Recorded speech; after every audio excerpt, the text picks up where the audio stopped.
ये नकली पंथ जो ये राधा स्वामी पंथ, जय गुरुदेव पंथ, धन धन सतगुरु पंथ, ये सारे झूठ बोले हैं कति 100 की 100। इनने किसी ने भगवान नहीं मिला, कख नहीं पता इनको।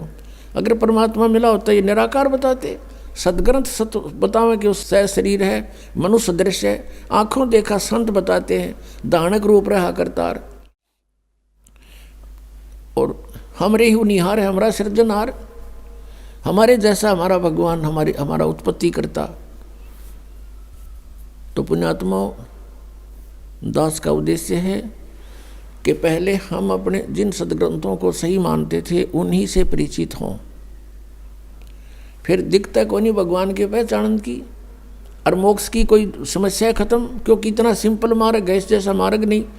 इन काल के दूतों ने काल प्रेरणा से अपनी प्रभुता दिखाने के लिए हठ योग शुरू कर दिए, सिद्धियां प्राप्ति करने के लिए खड़े होकर तप, उल्टा होकर के तप, और नरे अनुष्ठान करने लगे सुहा सुहा करके। ये तो नाशकरण की विधि ढूंढा करते थे। एक दूसरे पर प्रभु पाकने के लिए किसी ने एक सिद्धि प्राप्त कर ली तो दूसरा ने सोचा 3 करूं मैं, और तब इससे मैं सुपरियत कहलाऊं जनता में। परमात्मा कहते हैं इस हमारे नाम में 24 सिद्धि आ जाएंगी तुम्हारे को, लेकिन इन सिद्धियों का प्रयोग ना कर लेना, ये विष का काम करेंगी।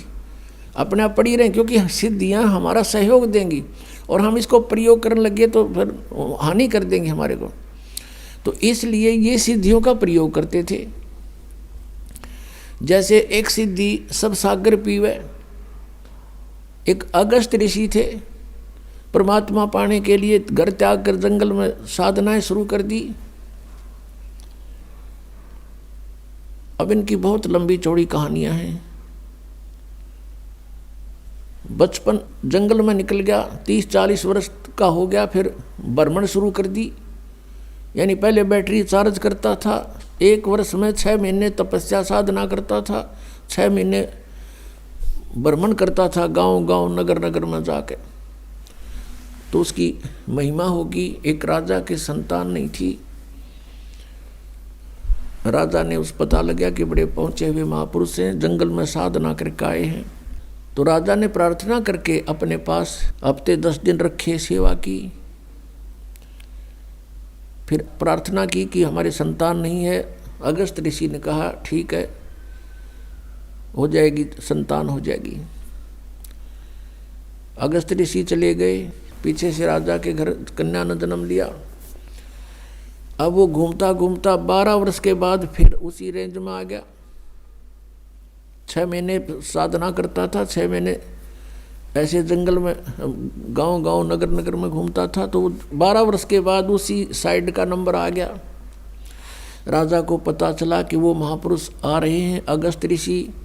राजा ने अपने नगर की सीमा पर से लेकर वहाँ तक फूल बिछा दिए और खूब जय जयकार करवा दी, सब खड़े कर दिए नागरिक, आओ भगत के लिए। और साथ में अपनी कन्या को साथ लेकर गए। 12 वर्ष की कन्या पहले बहुत अच्छी तगड़ी हो जाती थी। तो वहाँ जाकर के कहा कि भगवान आपकी दया से मुझे एक पुत्री प्राप्त हुई है, आपके आशीर्वाद से मैं आपका आभारी हूँ। अगस्त ऋषि बड़ा खुश हुआ और प्रार्थना की कि महाराज हमारे यहाँ कुछ दिन रुको। पहले तो कह रहा था कि नहीं मैं 1 दिन से ज़्यादा कहीं नहीं रुकता हूँ।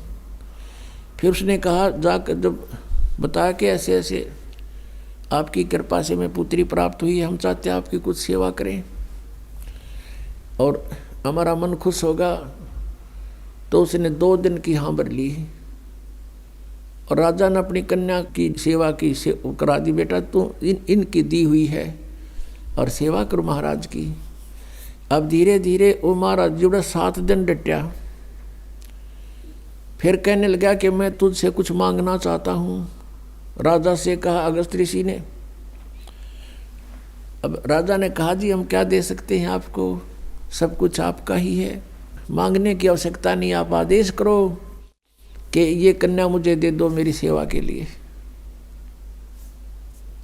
अब राजा को पता था नाट गया तो पता नहीं कि बद्दुआ दे दे, कति नाश हो जाए मेरा। अपना छाती पर पत्थर धर के कि जवाब किया गया। हमले का लड़की ने जाता रहा, कर ले साधना इनकी। फिर उसको क्या हुआ, तपस्याएं करके उसने एक सिद्धि प्राप्त कर ली। आजीवन सारे जीवन में एक सिद्धि सब सागर पीवे, एक सिद्धि जो बोजुग जीवे, एक सिद्धि जल पैर न लाई, एक सिद्धि आकाश से उड़ जाई। अपने आत्मा अगस्त ऋषि ने 7 समुद्रों को एक ही घूंट में पी लिया। अब फिर प्रार्थना की उससे अन्य ऋषियों ने, देवताओं ने कि भगवान यहाँ तो सब आओ भाव बिगड़ जाएगी, एटमॉस्फेयर चेंज हो जाएगा और आप दया करो, हमारे ऊपर रहम करो। रहम कर दिया, उल्टा ही कुरला कर दिया, 7 समुद्र भर गए। अपने आत्माओं, आज हम अध्यात्म ज्ञानहीन हो लिए कति। इन नकली ऋषि संतों महंतों के कारण इन कहेगा पता नहीं, हमें नास्तिक का दूसरा रूप बना दिया कि भगवान ऐसा नहीं कर सकता, ये सब झूठ बोलने की बातें हैं। नहीं, अध्यात्म के अंदर बहुत बड़ी प्रबल शक्ति है, ऐसा बिल्कुल संभव है। लेकिन ये हमने चाहिए नहीं थी, इनकी आवश्यकता नहीं थी, अज्ञानता के कारण ये किया। क्या कहते हैं परमात्मा, कहते हैं कि डंब कर डूंगर चढ़े, लोग दिखावा करते हैं। ये तपस्या करने वाले ऊंचे से स्थान पर बैठेंगे जहाँ से दूर तो दिखे सब न महात्मा, वो बैठा और फिर आँख मीच कर बैठा रहा, फिर उसकी सेवा शुरू हो जा, लोग आन जान लग जा, उसकी महिमा हो जाए, वह महिमा की भूख है। परमात्मा कहते हैं कि डंब करें डूंगर चढ़े, डूंगर माने ऊंचे टीले पे, पहाड़ पे, पहाड़ पे, अंतर झीनी झूल, जग जाने बंदगी करेंगे वो सूल बबूल। आम जनता ने सोचा बड़ा महात्मा भाई कमाल कर रहा है, घर छोड़ कर देख परमात्मा के लिए कितना संघर्ष कर रहा है। तो कहते हैं ये तो वो है सूल बबूल, ये तक काटे वो अपने आने वाले जीवन में, इसकी साधना ठीक नहीं।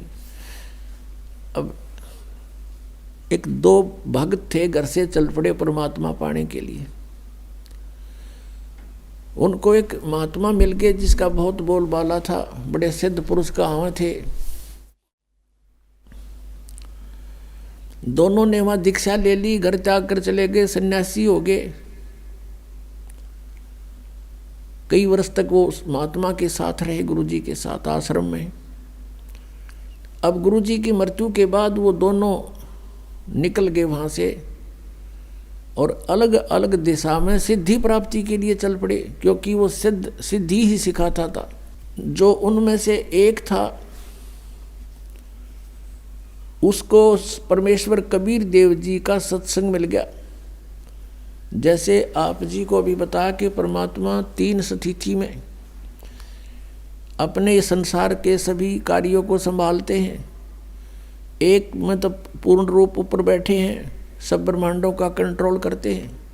अन्य रूप जैसे प्रत्येक युग में एक जीवन ऐसा करके जाते हैं, बच्चे के रूप में प्रकट होते हैं, जन्म नहीं लेते, वो सह शरीर आते हैं, सह शरीर चली जाते हैं। 120 वर्ष रहे थे कलयुग में और सब अपना ज्ञान प्रचार करके अपनी अमृत वाणी लिपिबद्ध करवा के अपना ज्ञान सारा सुख संवेद दे करके चले गए थे, सह शरीर गए थे। और दूसरी स्थिति वो कहीं भी आकर प्रकट हो जाते हैं, जैसे आदरणीय धर्मदास साहिब जी को मिले, आदरणीय नानक साहिब जी को बेई नदी पर मिले थे, अन्य को दिखाई दे नहीं रहे थे, ओनली नानक साहिब जी को दिखाई दे रहे थे। और जो ही नानक साहिब जी ने बेई नदी में डुबकी लगाई स्नान करने के लिए, वहीं से उनको अंतर ध्यान कर लिया। जनता ने सोचा डूब गए, सब जाल जूट डाले, इधर दूर तक खोज की, कुछ नहीं मिला, सतलोक में ले गए, फिर वापस छोड़े, तीसरे दिन वहीं खड़े मिले। तो ऐसे परमात्मा इन पुण्यात्माओं को मिलते हैं, फिर वो अपनी ऐसे आकर के वो परमात्मा कुछ लीला करते हैं। इसी प्रकार वो कहीं प्रकट होकर के कुछ दिन कुछ क्षेत्र में रह जाते हैं, कोई उनका गांव नाम पूछते हैं तो वो गोल मोल कर जाते हैं, संतों के गांव नहीं पूछा करते, तो जनता भी नहीं ज़्यादा खोजबीन करा करती, ना कोई मीडिया ऐसे कोई साधन थे। जैसे आजकल टेलीफोन है, नाम बता दे जब गांव, वहाँ पूछ लें करके भाई यहाँ का कोई आदमी है, तो उस समय ऐसा नहीं था। तो परमात्मा ऐसे रहते हैं, किसी एक क्षेत्र में कुछ दिन रह गए, फिर अचानक चले गए, साधु रहते थे, अचानक चले गए, वापस नहीं आए। ये वो परमात्मा की लीला थी। तो कबीर परमेश्वर जी ऐसे रह रहे थे वहाँ। वो उन दोनों गुरु भाई जो थे उस सिद्ध के, उनमें से एक को उस परमात्मा कबीर देव जी का टच हो गया, सत्संग हो गया, मिल गया उसको। कई दिन लगातार सत्संग सुना, उसका तो जीवन बदल गया। जिन सिद्धियों को वो प्राप्त करने की चेष्टा कर रहा था वो खत्म हुई, परमात्मा पाने की उमंग उठी, सत्साधना शुरू कर दी। अब कुछ दिनों के बाद परमात्मा ने लीला की। संत ने उसे कहा, बेटा अब तू आगे उपदेश दिया करिए, और तुझे आदेश दे दिया मैंने। उधर से परमात्मा घूमने के लिए बहाना करके निकल गए जंगल में, वन में, वापस नहीं आए। खोजबीन की, देखा कोई व्यक्ति किसी हिंसक पशुओं ने खा रखा है, ऐसा स्थिति कर दी। उन चेलों ने सोचा गुरुजी को तो किसी ने खा लिया, उनका अंतिम संस्कार कर दिया। जबकि वो परमात्मा थे, वो तो चले गए थे। अब 10-12 वर्ष के बाद कहीं पर समागम था कोई, जैसे कई प्रकार के संत इकट्ठे हो जाते हैं, जैसे मेला होता है कुंभ का। वहाँ पर वो कबीर परमेश्वर का अनुयायी भी चला गया। उधर से उसका पहले वाले गुरु का चेला, वो सिद्ध जो सिद्धि प्राप्ति के लिए निकला था, वो भी आ गया। 12 वर्ष के बाद दोनों मिले, गले से मिले, बड़ी खुशी हुई। और फिर दरिया के किनारे बैठे थे, चर्चा चली कि बोलो भाई क्या उपलब्धि हुई 12 वर्ष के बाद। अब जो परमात्मा कबीर जी से परिचित हो गया था, उसने कहा भी मुझे तो सब कुछ मिल गया। अब वो जो सिद्ध पुरुष सिद्धि ही करने की चेष्टा में था, उसने पूछा कोई सिद्धि बता, क्या प्राप्त हुई तुझे। अब वो कबीर पंथी ने कहा कि भाई सिद्धियां की हमें जरूरत को नहीं, हमें परमात्मा मिल गए। परमात्मा पाना था हमने इन सिद्धियों से, ये तो खिलौने हैं, बच्चे खेलते हैं इनके साथ। तो वो कहता है सिद्ध जो उसका गुरु भाई था, सिद्ध पुरुष का चेला, अब भी सिद्धि वाले डले हो रहा था। उसने कहा तू अच्छा आदमी है, अरे सिद्धि मैं बताऊं मुझे क्या उपलब्धि हुई, अभी दिखाता हूँ आपको। दरिया के ऊपर के ऐसे चल पड़ा जैसे थल पर चलते हैं, और परले पार चला गया, वापस फिर आ गया। देखा मैंने ये सिद्धि प्राप्त कर ली। अब उसने माथे बात मारा कबीर पंथी ने बोला 12 वर्ष में तने 2 अन्य की कमाई करी। एक अन्य में ये नौका वाला परली साइड में छोड़ देता है, एक अन्य में उल्टा ले आता है। सारे 12 वर्ष में तने 2 अन्य की कमाई करी। ये टट्टू साधना प्राप्त हुई, क्या उपलब्धि हुई तेरी। इस बात से वो बड़ा प्रभावित हुआ, फिर बैठ गया उसके पास। सचमुच यूं के डले डोए बने, ये तो नौकाले में बैठ के कोई चला जा ढाई अन्य में मजदूरी कर ले, इसका अच्छा किता। फिर उसको सारा ज्ञान जो परमेश्वर से प्राप्त था, अब उस भगत ने नूना बेरा था, वो भगवान थे, वो तो गुरु एक संत मानते थे। वो सारा ज्ञान जो परमात्मा से प्राप्त हुआ था अपने गुरु भाई को सुनाया, बड़ा प्रभावित हुआ। अपने आत्मा जिसने भगवान पाना है वो बकवाद नहीं करा करते, वो तुरंत समर्पित हो जाते हैं। उसके प्रेरणा जबरदस्त जागी कि अब मेरा कल्याण क्यों कर होगा। मैंने डला डोलिए, सारा जीवन खो दिया, कुछ कृपा करो, मेरा भी उद्धार करवा दो, महापुरुष से मुझे नाम दिला दो।